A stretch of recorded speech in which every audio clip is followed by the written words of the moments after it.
as you can probably tell, one of the great ways that I can tell if someone actually does video, a lot of content, is usually either by their headgear or their microphone. And so obviously I can tell that you do this a lot. So Joshua Hoffman was recommended to me for my friend Russell Robinson, the CEO of Jewish National Fund, who, after interviewing him, if you didn't see it, I'll leave in the comments, you can find it. He recommended of two people I speak to that Josh is one of them. Josh brings a lot of passions that I have similar: Israel, tech, marketing, entrepreneurship, and creating video content. So Josh, it's really fun to have you on, and I have no idea how I didn't know who the hell you were. So maybe we can work on that marketing, and we'll go into a little bit of marketing too. Why don't you kind of tell us a little bit of exactly what you're doing? Definitely. Yeah. Thank you so much for having me. I'm born and raised in Los Angeles, American Jew, Reformed Jewish household growing up, and moved to Israel by accident in 2013 after my birthright trip. Really didn't plan on doing that kind of thing. I was 24 at the time. Yeah, I was 24. And so, did you go to undergrad? Is that after college? Yeah, I did my studies at San Diego State University in journalism, actually, and then went on my birthright trip about 6 months after finishing college, and proceeded to really just fall in love with Israel and the culture, the people, the history, the lifestyle here in Tel Aviv.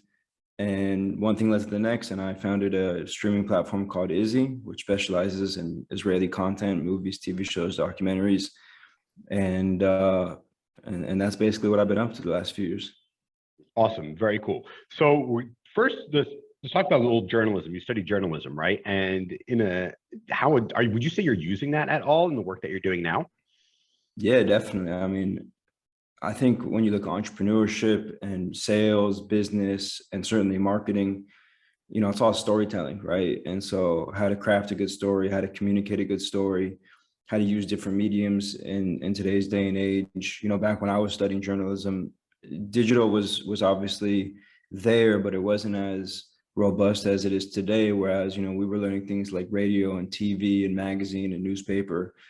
And so, I think today there's even more opportunities, especially with social media, where each platform has its own, I think that maybe there's some universal touch points across or I should say principles across the landscape. But I mean, how you tell a story on Instagram is probably different than how you would tell it on Facebook or Pinterest or Medium, for example, which is more long form writing, YouTube obviously being video, but then TikTok is like a different type of video. So I think today it's a lot harder to master storytelling.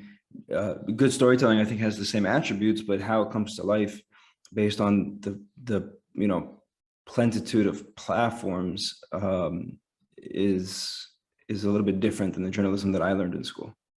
Awesome. Okay, so for those that don't know, you guys should check out streamisrael.tv. That is Josh's website. And it's actually really great, very Netflixy. Go ahead and click browse on the top and you'll get a good vibe. The UI is fantastic. It's very easy to use, very straightforward. And I think that's pretty awesome. But the question for me, really, as an entrepreneur myself, is how do you make those connections and how do you work it so you're able to then go ahead and host these, to host them on your platform? How does that work from the business sense? And how do you make those connections in order to be able to do that? I mean, it's really just a matter of, like, you could think of it like B2B and B2C, wholesale, retail. So content producers are the wholesalers, they make the content. It's often, in the case of Israel, financed by local players like local TV stations. There's also film funds in Israel that are government subsidized. There is some international investment now with streaming into the Israeli, film and TV scene. And then as a retailer, which is what Izzy is, we just buy from the wholesaler and provide it to the customer. It's really that simple. Oh, okay. I didn't know that. So you go to the wholesaler and you're like, I'll buy this show. Like, what are the prices for the following shows or movies? Exactly. Yeah. And they already have like standard pricing, or is there like no? It's actually it's the opposite of standard. It's really negotiation. It's leverage. Would you say it's Israeli in its business nature, or no, uniquely, or no? It would be the same if you were to negotiate, let's say, with an American wholesaler. I can't really tell you because I haven't had that experience, but I would just say, I mean, at the end of the day, we're buying from Israelis, so there's a certain level of Israeliness in the negotiations. So I've been reading a lot recently in the last few years. I wouldn't say a lot, but I've been seeing a lot in the last like 3 to 4 years that like people already know about Fauda, right? But other like Israeli TV shows and some game shows too are being repurposed, often on Netflix or American TV and other international TV shows. Is there something going on that Israel is kind of like where, let's say, I would say one of the few places Israel was dramatically underrepresented globally was the cultural influence through TV and movies. Would you say, where do you think Israel stands now when it comes to, let's say, influence in global television and movies, as opposed to where it's been like 5, 10 years ago? Would you say it's dramatically changed? And if so, how? Yeah, I mean, there's been more Israeli productions in the last 5 or 10 years, but you could say that about any country. I mean, again, with streaming, it really offered a global platform, a global stage for countries across the world. I mean, you saw stuff coming out of South Korea and Turkey, France.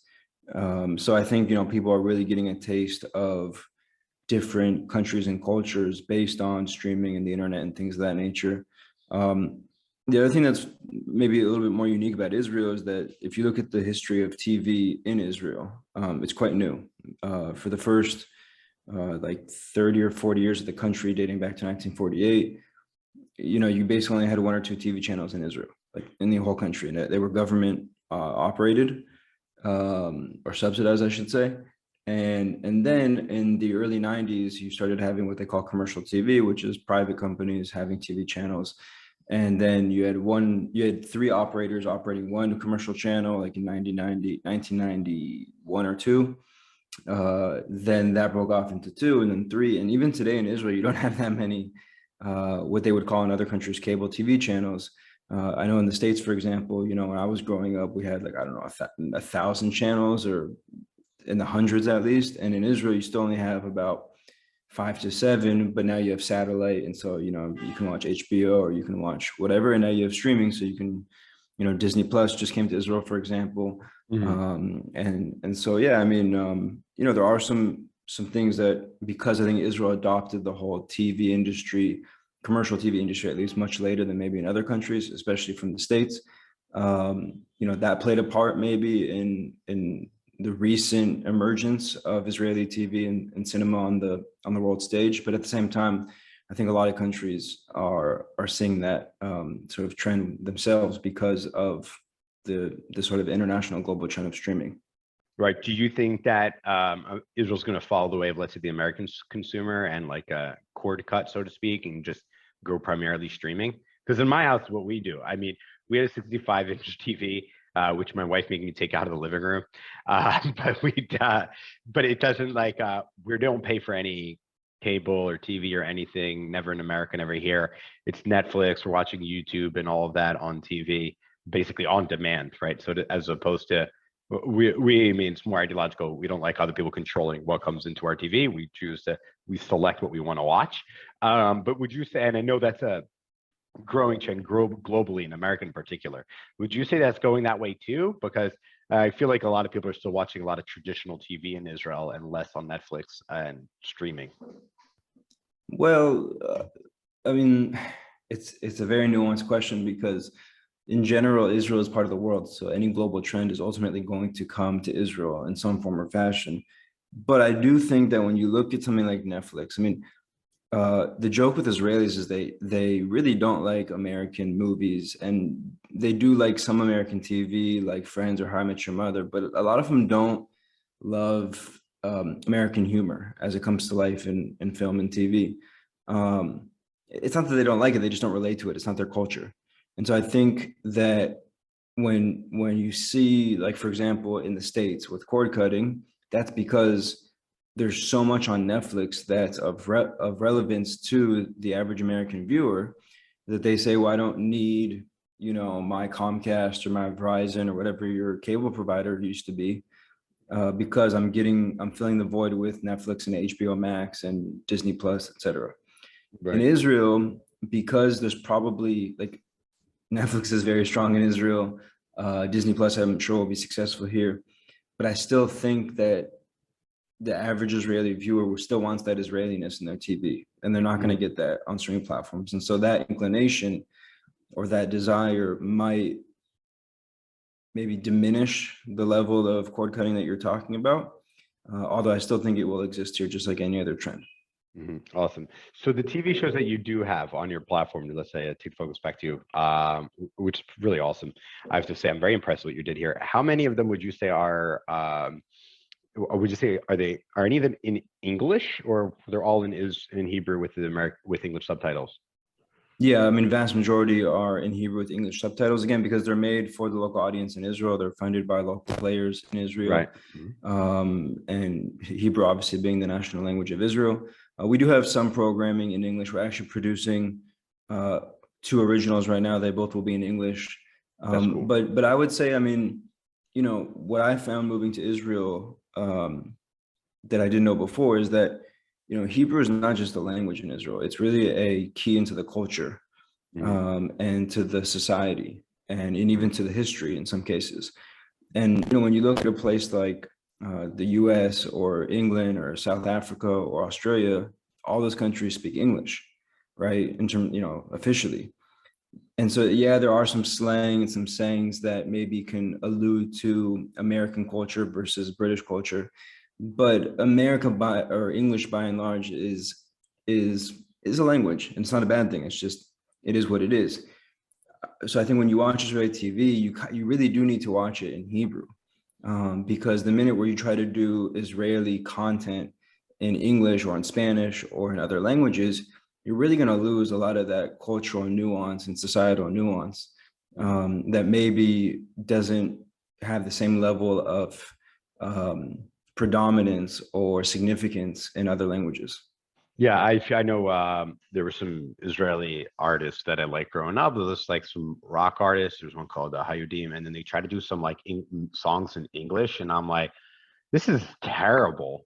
It wasn't just the lyrics, it wasn't the lyrics were bad. It was just there was something like there's like an inauthentic. It didn't authentically represent the band at all, and they're like it was just garbage. What a shame. But they think that's how they'll maybe be able to grow in America, but that's not. Unfortunately, or for better or for worse, that's not how it works. What are your what genre of Israeli TV or movies does best in let's say to the American audience? Your audio is not Is working. Oh, there you go. Okay, never mind. It's for a second. Yeah, what you're Yeah, saying? I think the comedy. I mean, I think Israeli humor is pretty unique in many ways. Again, it gives a real sort of peek behind the curtain of Israeli culture and society. But not only. I mean, Israeli dramas. I mean, you mentioned Fauda, Shtisel, When Heroes Fly. I mean, these are all dramas. So, you know, I think Israel does a really good job of both. Mhm. And I guess you could probably say the same thing about most countries. What is your favorite Israeli television show? There's two. There's Chatufim, Mhm.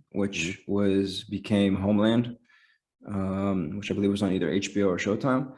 And there is Chazarot, which is, to my knowledge, has not been picked up internationally yet. In English, it's called Rehearsals.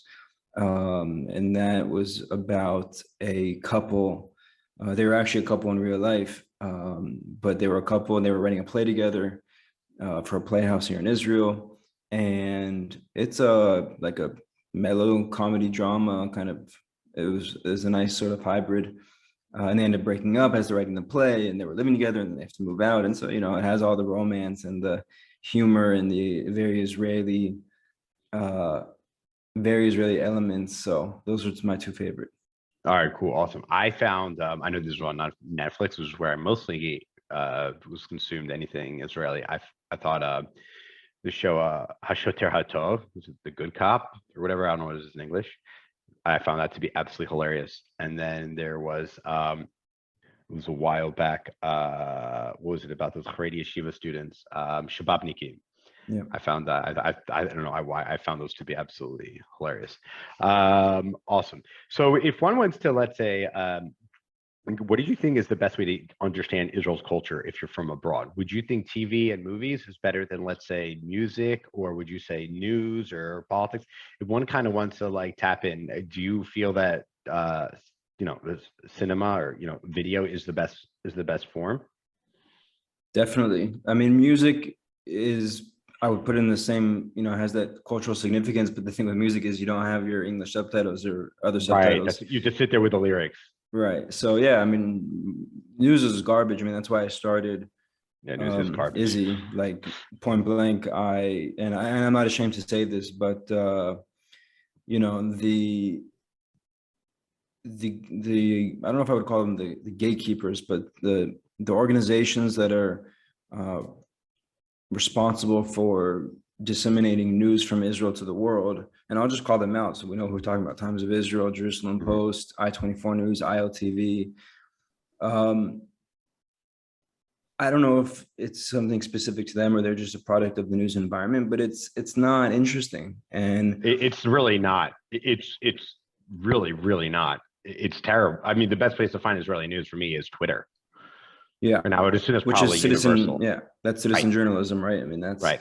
it's different. And so, um, like sometimes I go to Times of Israel's website, and you can probably say the same thing about Haaretz and Jerusalem Post, and it literally looks like the country of Israel is burning down according to their homepage. And Hmm. yet, when I look outside, my apartment here in Right. Tel Aviv, blue skies, light breeze, going to go to the beach later, going to be great, good looking Right. people, good vibes. So I just, I think that, again, I don't think that like the Times of Israel, for example, is trying to, you know, has this master plan to like ruin the image of Israel or whatever. I just think that, at the end of the day, they're running a business and they need to get clicks, and we know what gets clicks, vanity and sort of negative. If it bleeds, it uh, leads. exactly, leads it leads, and so but I think that for me personally, the kind of standard that I hold myself to in Izzy is like, yes, we're a business and we have investors, and when you have investors, you have to return investment plus whatever they invested. Um, but like there's also I don't know if I'd call it like a moral obligation or a moral standing that I say, this is not we don't do every little single thing for business. Like we also understand that as a media company, um, we are representing Israel in many ways, and we take Hmm. that seriously. We're not the only ones that represent Israel. The government represents Israel. There's organizations. There's these other media companies that I mentioned. But for me, I take it as a responsibility that we have to do the best possible job to show the full picture, which is the good, the bad, and the ugly. We're not Hasbara. We're not just trying to make Israel look like roses and rainbows. We are trying to show everything, and that includes the bad and the ugly. But my theory, my hypothesis from day one from Izzy was, if you take the full picture of Israel, the good, the bad, and the ugly, the ratio of those three things is not equal, meaning with the good, it's probably 70%, the bad is probably 20%, and the ugly is probably 10%. And Hmm. that's a ratio that we can live with. And Yeah. I think, you could apply that And I ratio think we should to, be proud. And I think one we should be proud of. Too. Yeah. and you can apply that same ratio to a human being, right? There's no perfect, all good human being. There's, Right. probably the average human being is 70% good, 20% bad, and 10% ugly. You're more generous than Um, me. so anyway, I think for me, like that that was important because I do believe that like the Times of Israel is a good example. Like they were started for the right reasons. They weren't just like, oh, we're a media company. Like David Horowitz, I believe his name is. I don't know him personally, but I read some stuff, and I think he had the right intentions. But then again, because of the news aspect of that product, they probably had to, you know, move in directions that all of a sudden sort of contradict the mission, so to speak. And so, for us, I think the product that we've chosen, which is movies and TV shows, maybe gives us more wiggle room and also allows us to do things that maybe news products can't do. Right. Yeah. I think also the Times of Israel like reached a bubble. It had a bubble, and then so within them, and they don't do any reporting. It's just people on their computer just rewriting news. So there's not like even RS, which is probably worse. They have reporters, right? Israel National News reporters, Jerusalem Posting has reporters. Yeah, no, Hearts is bad because Hearts became an It's opinion it's an editorial. anti-Semitic piece. partly German owned. It's pretty out. I mean, it's like the New York Times, really. Yeah. They're out to make money off of global anti-Semites. Yeah. That's really what they do. Yeah, and but the problem with Times of Israel, I guess, let's just unpack some American Israeli media here. Let's do it. It'll be fun. I find that they're speaking to like Americans. It's not Israeli. It really isn't. Their audience are like left-wing Americans in Israel, kind of thing. Like left, kind of thing. Not that there's anything wrong with that at all, but it's just well, they also have a monopoly on. Well, maybe they don't have a monopoly, but it feels to me that they were able to position themselves as the go-to English source for Israel news. Now, you have Haaretz in English, and you have Jerusalem Post, and you have a few others, but Times of Israel, from the numbers that I've seen, seems to be number one in the English. I think they get like 12 million global uniques a month. A month, yeah. I've seen similar numbers. I mean, that's I think that was from similar web. But yeah, I know, I understand that's vanity metric. And well, I just say it's a business model. They're fantastic what they did just as an entrepreneur, because what they did was very wisely is they let any random schmo without being qualified can go ahead and write a blog on Times of Israel and be a blogger, and then they share it to their audience. Yeah, but that's what the Huffington. Yeah, but they didn't invent that. I mean, Bleacher Report was doing that before it was acquired by Turner, and right. Huffington Post used to do that. So that's the standard. I mean, we do that too with I'm building a new product, and so we kind of take a similar approach. It's not like innovative; it's pretty standard. I don't know. I mean, listen, they've done an okay job, but they're also like, I think they're technically a business, not a nonprofit, but they operate like a nonprofit. I mean, when you look at their messaging, I don't know why they're asking for money. I thought that was the strangest thing all the time. Well, right? That's what I'm saying. It's like, I'm pretty sure they're a for-profit. Yeah, they are for-profit. Yeah. But when they ask for money, they would say they're a nonprofit. If they were asking for money, they would say it's tax deductible. No, but the messaging, forget the word nonprofit, the messaging of like, if you support Israel, support us. I know. It's really gross. It's really inauthentic and like a huge turnoff. Well, I think it's a turnoff to me, but most people don't know any better, and they're trying to pull on the strings of people and saying, "Hey, take your money because you support Israel, give it to us, and we'll just take advantage of it." In a sense, right? It's sometimes some like the radical parts of Israeli universities were trying to do that too. They would play out people that wanted to give to Zionist causes, universities, and education. They would reroute that money into like, nefarious radical studies that are like extremely niche and a very small minority of the universities and what they're teaching. It is an issue. So do you think, I mean, what they did do right is their user interface is very strong. Jerusalem Post, let's just say from sources, I heard there's a few years ago, they like went over the top with ads. You're probably familiar with this on their digital, and I was like, you're like destroying your platform. I was speaking to them. I was like, I don't open Jerusalem Post anymore on mobile because it's just such a pain in the ass. And they were like, our revenue's tripled. And I was like, I don't know what to say to that. That's legit. So it's like, it's a good response. I was like, I get it. All right, your revenue tripled. Yeah, but you know what? Like, it's not a good long play. It's not a good long play. And again, if everything's always about business, then you lose. I know it sounds cliche, but you lose that human aspect. And I feel that, with Izzy, that was always part of the plan from the very beginning. Is like, ultimately we want to deliver the best experience to the user, and then we'll figure out how to monetize from there and how to grow the business. But to me, when you really put the user at the front and center of trying to provide that great experience, and not compromise it for quote unquote business goals. I mean, it's a balance, obviously, but at the same time, I find, and forget Israel media. I mean, in general, like companies that prioritize money over customer experience, I think, as you said, in the long run, don't really fare too well. They'll lose in the long run, and I think they'll start to see that their viewership will start to get peeled away from others that have a better UI, like Israel National News or even Times of Israel. I mean, it's just kind of, I think, the nature. They also lost some really good opinion people over there. I don't know what went over there. That was their best part. Was I found a lot of opinions that were interesting that I disagreed with across the spectrum on Jerusalem Post. So what's interesting about that is like, you know, because you were talking about the model of like having, you know, allowing anyone to build on your platform, so to speak, with their own content.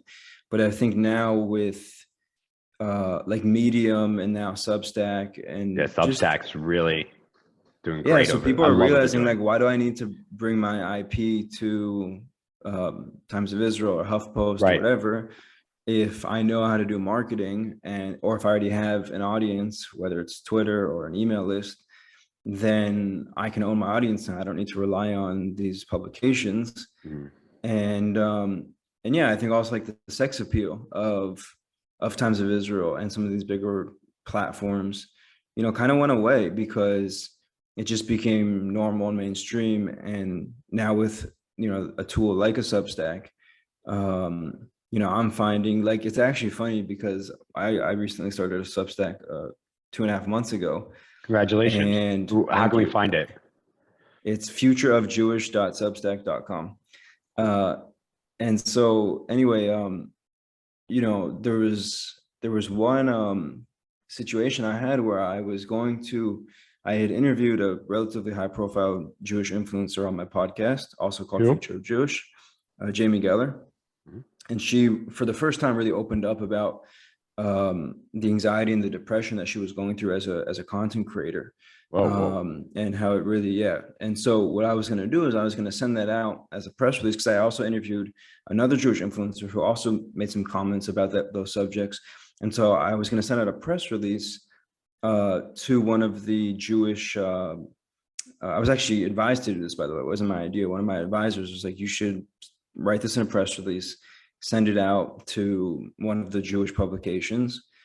And I was literally writing the press release, and I was like, why am I going to send this to them? I'm just going to publish this myself on my own Substack. And like, I think that's just a good microcosm of like understanding that you don't need big brands anymore. And you can say the same thing about anything in life. Forget media. You know, if you want to start a business, like you don't need to go to somebody who can provide crazy capital in the beginning, because actually you don't have the leverage. Figure out how to build your own leverage, and then eventually go maybe and take capital or partner with one of the bigger players in your space. But it's really all about permissionless creation today, right? Like you don't need other people's permission. You don't need other people. Like I don't need to put out a press release and then like cross my fingers and hope that somebody else is going to pick it up. I'll just go put it up myself. Exactly And right. like, and like obviously that comes, there's like, it's not that simple. I mean, you have to know how to be a marketer, and you have to build your own audience, and like it's its own set of challenges. But actually you're building the equity with that sort of that second approach versus borrowing other people's assets or whatever, and therefore kind of either giving your IP or your leverage to them, or just not fully maximizing over the long haul, what you can do when you maintain that leverage and that equity, so to speak. Awesome. Yeah. Yeah. I mean, I've always been wanting to start my own Israel news thing to compete with all these digital ones. It's been like a passion of mine. I've been looking into it actually with a friend of mine, but it seems like the easiest way to kind of get to break even cash flow in order for it to become self-sustaining might actually go start as a business publication, in my opinion. I think there's more there, and kind of like a tech public, kind of like Calculist, you know what I mean? Things like that. But that also We should have talk about that more of a- because, I mean, first of all, we have Izzy already, but yeah, no, I'm a bit, there's definitely room for disruption in the Israel news space. I have some ideas that I probably won't share publicly, but I would be happy to speak with you Likewise. privately about it. Mhm. But I think there's definitely room for that. And, the reason why I would like to see it happen is because, again, I go back to what I was saying before, that, the business is nice because it brings opportunities and different things that maybe you wouldn't be able to do otherwise when you have cash flow and revenue and hopefully some sort of scale. But it's not really about the business. It's really about, for me personally, being so underwhelmingly impressed by what we're putting out to the world from Israel, and saying, like, it's not brain science. Like, it's pretty simple. We know people like characters and storytelling, and Yeah. you can't tell Israel's story in a studio, and you can't tell Israel's story by Correct. just regurgitating Israeli news and Right, or translating it to English. taking Reuters and then writing, you know what I mean, rewriting it, adding 4 sentences, then write Times of Israel staff or JPO staff on it. Right. And so the question is, like, you know, can you do that in a way that's, again, puts the customer experience front and center? You know, is this something that people can enjoy, that they can, you know, different viewers have different desires, right? Some people want to feel closer to Israel. Some people will never get an opportunity to come here. So this is sort of their best chance to experience the country. It's their window. And so, you know, just really hitting on those customer needs and wants.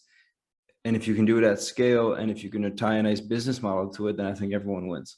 Yeah. So I'm seeing, would you say, I mean, the trend is in general, not talking about Israel in particular, and I want to know if you think this is moving that way when it comes to Israeli news, both domestic and for the foreign reader, is that people are no longer trusting news sources or companies, or cable news, left to right, it doesn't matter. But people are trusting individuals, right? That like, hey, I've consumed a lot of this person's content. I like their personality. I like what they talk about. And I know they're always trying to tell the truth and be authentic with me. And sometimes they might get it wrong and sometimes they'll disagree. But I trust where this person is coming from as an individual. That is clearly a trend going on, is that you see, let's say just in America, cable news and websites and all those are going down, and podcasts and, you know, individuals, people are putting bigger trust in, let's say, podcasters like Joe Rogan, or just people posting on socials and entrepreneurs, such as Simon Sinek or Elon Musk, right? So we're trying to trust, like, hey, like, you know, I mean, like, as an example, right? I'll bring you Times of Israel back as an example, because there's a lot of great examples there. No one, in my opinion, I believe, I don't know the numbers, no one's listening to the Times of Israel podcast, right? But they'll listen to a podcast that might be hosted or organized by Times of Israel, but is a personality of someone that they trust, right? So it's just like, as a way that, like, people knew Yair Lapid was a broadcaster and a popular one on Israel's cable TV, but the channel didn't matter. People like and followed him, which is why he was able to take his personal brand, the trust he built with his audience, and enter politics so successfully, right? And so I think people no longer care about the news source, so to speak. They might go to it as a habit because they have different personalities, and it might have, or a good UI, as I mentioned earlier. But do you think, kind of like what's going on in America, would you say Israel has also stopped relying as much on establishment news sources, whether it's TV or audio or written, you know, and are instead now actually trusting more, following more individuals, even if they work for those big corporations? Yeah, I mean, like I said, if anything, I mean, Israel's a part of the world, so any global trends are ultimately going to come to Israel. So I think the short answer is yes. I think what you're describing, though, is not a new, I mean, because when you use the word trend, the implication is that it's new, and what you're describing it's not new, but I would say it's overtaken. It's not even small. I'd say it's overtaken for the simple fact that if 30 to 50 years ago, you know, if you wanted to build, I don't think they called it at that time a personal brand, but if you wanted to build effectively a personal brand, you had to go to the gatekeepers of the media, which were the TV, radio, newspaper, magazine. And just getting our foot in the door is impossible. I've listened to, like, popular radio hosts in America. Like, I've just, like, they told their stories of how they just try to get like someone to just listen to, like, one of their recordings. They, like, mail in cassettes, you know, physically, and just to hopefully to get, like, yeah, that's weekend, what we 1 hour in of the night. You know, now I can just fuck it. Right now, we're putting up my own content. We're doing it on our own. I don't need anyone else.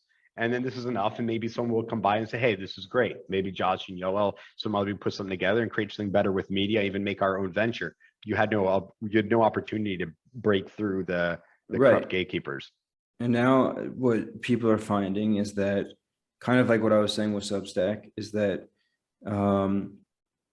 you know, maybe these media platforms that have built-in audiences are a stepping stone, or they're a way to get started. But I think, I mean, you see it with even like big media companies like ESPN, which is a multi-billion dollar worth of enterprise, is that, you know, people get too big now, and ESPN doesn't want to pay the rising costs of what they call talent. And so either the talent jumped ship to a competitor, which you saw a lot of ESPN talent went to work for Fox Sports because they were willing to pay more, or they just go and do their own thing. They just say, I'm going to start my own podcast network or my own media company. Mm-hmm. And so that's the difference. I think people have always trusted other people. It's always been, I mean, even if you go back and look at like the beginning of late night TV, it was always personality driven. If you always go back and look at like some of the legendary newscasters, back like in the Tom Crockow, but even before Charles Cronkite, I think his first name was Charles, right? No, I think I got that right. Wrong. Good. Walter Cronkite. Yeah, Walter Cronkite. Yeah, didn't feel right. Like, so there's always people trusting other people. The question is, or the difference is, now people have different avenues. You know, the talent has different avenues to create the relationship with the viewer or the reader or the listener. And it doesn't exclusively have to be through legacy media companies. Mm-hmm. Got it. Yeah, that's definitely, and that's happening more in Israel too. And it's fascinating. I speak to some Israelis. I mean, I've been living here for 9 years, and they say, "Oh, this person, a random person in Hebrew in the news," but I don't consume media as an American, right? And Ole, who lives in Israel, you know, English is my mother tongue, so I don't really tune in to Hebrew media. Do you think there's an appetite domestically in Israel to consume Israeli media in English? No. Yeah, I think that's going to be. Well, I mean, it depends who you're talking about. If you're talking about the maybe like tech and marketing, few 100,000, no, but I think listen, at the end of the day, even great Israel, when I say great Israelis, I mean, even Israelis who have great English will always prefer Hebrew. That's just, I mean, like in any country, I mean, French people that have great English or great Spanish will still want to consume content in French.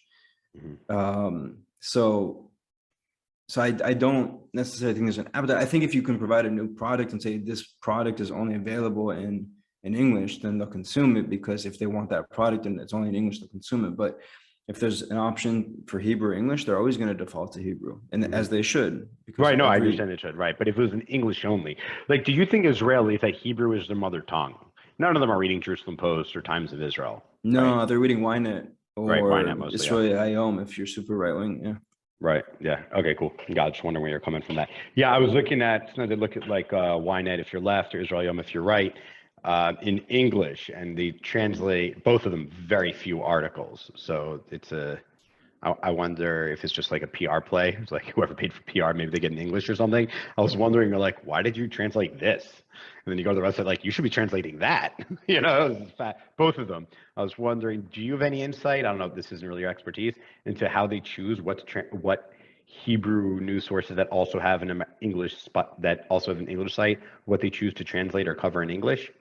Because sometimes I just look at it, I feel like it's just like random. Like I was just like, why they chose certain things that they don't sometimes and whatnot. I see no correlation.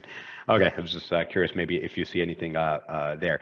Do you think, other than English, I don't know if this is outside of your expertise, your knowledge, are you seeing Israelis music and not music, sorry, TVs and videos, are they also being translated in languages other than English? Do you see there's a growing audience other than the English speakers to consume Israeli content? And if so, what languages, and how is that done differently? Spanish is definitely the second most requested language at Izzy. Which one? I didn't hear you. Spanish? Yep. And then where are they based? Are they Spanish speakers in America? Is it Latin America? Latin America, Central America, South America, specific? Is there a specific country where there's like an interesting, like, you know, Chile of all places? Or is there like no, it's pretty widespread. I mean, Mexico to Mexico down to Argentina, right? And is there certain content? Usually they're into more dramas. Would you say, is that similar? Are they looking for Israeli dramas? Yeah, or no, they get all the I think in general, Spanish. There's soap operas, like so dramatic. Yeah.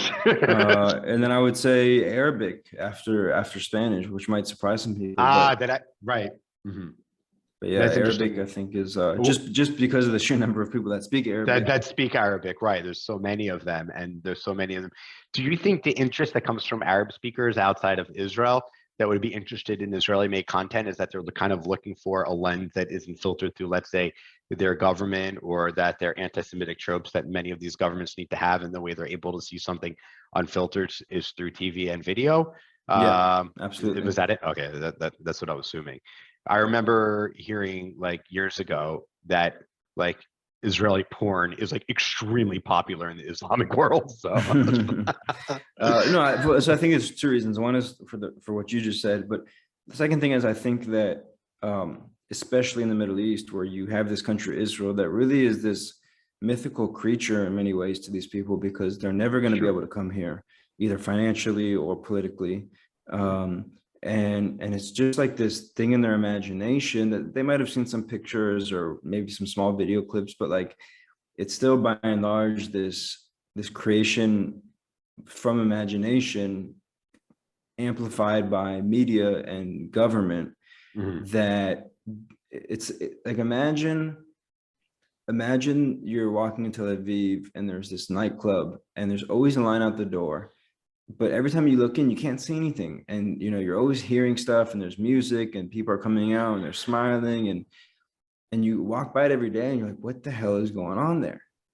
And that, I think, is Israel for a large part of the Middle East. I mean, that's changing today, not just because of the peace agreements, but because digital and social media and YouTube and access to those things in different countries. But still, I think Israel remains a mystery for a lot of people in the Middle East. And so long form content, video content especially, is really a peek, not just a peek, a really good look into, what's going on here. And probably the second best way to experience Israel without being here.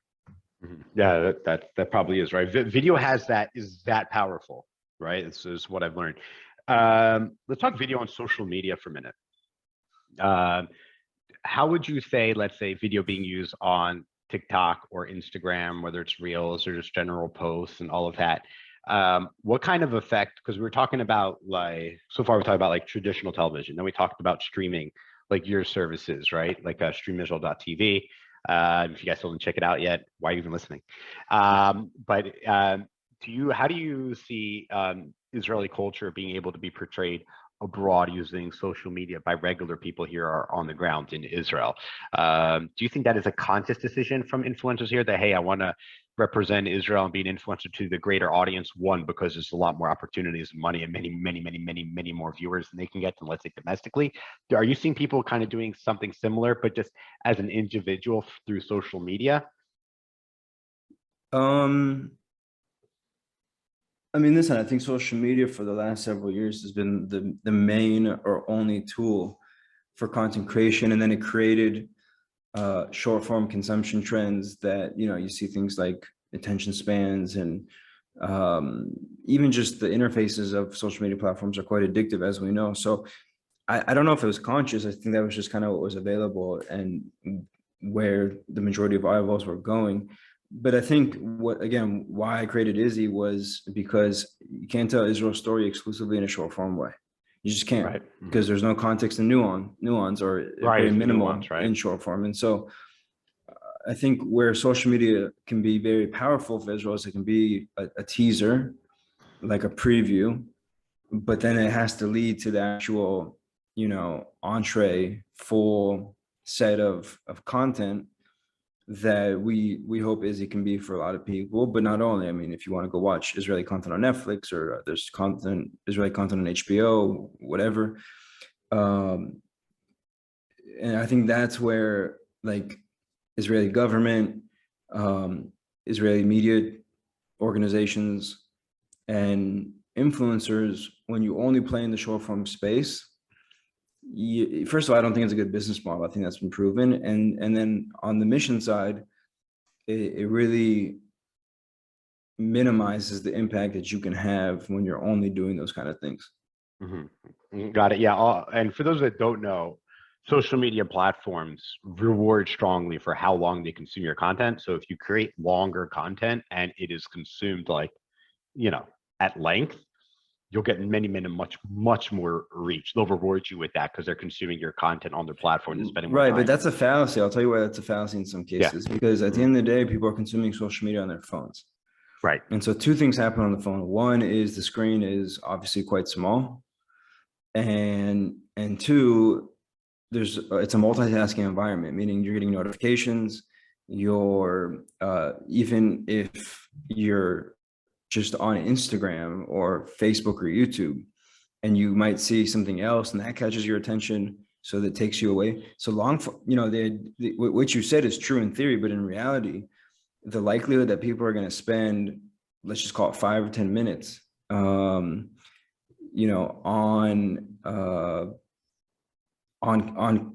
quote unquote long form content on social media is not really true. I mean, there are exceptions, don't get me wrong, but the likelihood that you can keep somebody's attention on a small screen with all the distractions that come with the phone, I think actually makes it that you might start watching a 5-minute video, but are you going to finish it? I think the likelihood is probably not. And it's not necessarily because it's a bad video. That could be the case in some cases, but it's mainly the case that there's just too many other distractions and options at your disposal at any given time on Instagram or YouTube or Facebook or whatever, so that you're being pulled in so many directions that eventually you're going to break. Yeah, got it. Awesome. What do you think if people can, let's say they wanted to start to make like kind of an impact and want to share, let's say, their Israel story, so to speak, and kind of like how they see things, whether they're political, whether they're left or they're right, they're into culture, they're into arts or sports or whatever, and they have a passion, they kind of just want to share what's going on here on the ground. How would you recommend to get started? I mean, it's a general question. I mean, yeah, but I think you have a perspective because you've already succeeded in being able to deliver all kind of content, and probably you're well networked enough to understand kind of what's a good and easy way for certain people or certain methods of things to do, or maybe you can provide some more insight. This might not be the best use of your time, even though it might seem like popular or trendy. You may have some insights that other people don't. So I thought maybe you can share that. Yeah, I mean, the only thing I can say is the approach I took with Izzy, which is look at the existing market. What are, in this case, the media products that are currently being offered, and then see where there's a void and see if that void matches some kind of a consumer demand. So for example, if you're into music, maybe there's already a bunch of blogs and whatever about Israeli music, but maybe no one's covering Israeli reggae. And you determine that there could be a huge, or maybe not huge, but it's just a substantial amount of enough to make a living and to love what you do. Yeah. A substantial audience, or a decent sized audience for that niche. And then, so that's really what it comes down to. I mean, I just think that, it depends. Obviously, some people just want to do this for fun, maybe not for a business, but I mean, replication is just the biggest waste of time. So if all you're doing is replicating what already exists, then ultimately people are going to go to the incumbent in that situation, right? Because they're already there, people already know them, in theory. So try to find something that doesn't exist and just keep narrowing down, right? I mean, you'd be surprised how many businesses are built in a niche of a niche of a niche of a niche, because you just keep drilling down, and the niches get a bad rap because it's considered small and narrow and whatever. But actually, I find that if it's done the right way, you can actually better serve your customer, because the more you drill down, the more deeper you can speak to their identity. And the companies and the people that speak to the deepest aspects of people's identities get the most wallet share and the most attention as well. Awesome. Great. Fantastic. What do you do? What's the best way for you to be able to when you want to distribute your content or gain more followers? Do you do more advertising? Do you have an email list, or how do you find is your easiest way to expand and pick up new viewers for streamisrael.tv? So social media is definitely top of funnel awareness, but then any platforms in particular? Facebook, Instagram. How's YouTube been for you? We experimented with YouTube, but ironically, it hasn't been as big of a driver as Facebook and Instagram. That's just for our case. That I don't want people to think that that's like a universal thing, but so yeah, social media top of funnel, but then quickly moving to email marketing, and then as we move, into the acquisition part of the funnel, definitely email marketing. The email marketing, yeah, once you bring them in. What does your success look like in email marketing? As a marketer, I'm extremely curious. Once you bring them in, you collect. First off, how do you collect their email? Let's start there, right? In order to get them an email, other than them, let's say, signing up and being a paid user, how are you getting them in, let's say, to your funnel without you seeing any revenue from them yet? Landing page, yeah. So a landing page, and what do you offer them in exchange for their emails? It depends. I mean, sometimes it's just, come watch Israeli movies and TV shows for a good price. Sometimes we have offers, promotions, discounts, but we try to keep it pretty simple. I think we feel pretty good about our product and our price point. Do you want to talk about it? You want to talk a little bit about kind of like your price and your product and how it works and whatnot? Yeah, I mean, it's a monthly fee. Like that's a pretty flat. If someone wanted to rent one movie only or one show, yeah, so we don't offer pay-per-view. Is that intentional, or is that something maybe you'll consider in the future, or do you find that to be a losing model?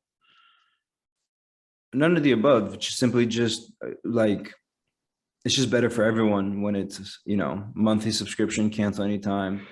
So actually, in theory, you could still, you could sign up for, I mean, today pay-per-view, I guess, depending on what you're buying, but like, you're not going to find anything today reasonable for less than $5 or $10 for a good movie or TV show. And so, for $10, you can sign up for Izzy and you can watch whatever you wanted to watch. You might find some other things. And if you don't like anything, you can cancel, and all you do is pay $10. So, I just think that the nature of streaming and the monthly subscription, it's phasing out pay-per-view by and large, just because of the price point of streaming. You're basically going to pay the same price, and you have more obviously options with the subscription, and in theory you can cancel anytime. I mean, with Izzy, you can. I don't want to know. I don't speak about every other platform, but you didn't like what we offer, you cancel, you pay $10. It's not a huge loss. So I just think it's a model that obviously Netflix made popular and seems to be working for a lot of different platforms. Awesome. Great. So, thanks so much for joining us, Josh. If people wanted to follow you, what's the best way for them to kind of keep up to date with the content that you're bringing on your platform, other than streamingisrael.tv? What's the best place for people to find you and to stay up to date on what's just going on so here? Clear, the name of the company is Izzy. Right. Sorry, I'm reading the domain. And we have apps on all of the main streaming platforms. So smart TV, smartphones. You can just Google Izzy or search Izzy in the app stores. That's Izzy. Yeah. Okay, just want to make sure people got that. And you mentioned our website a few times, streamisrael.tv. And that's basically it. Awesome. Josh, thanks so much for joining us. Thanks. Take care, man.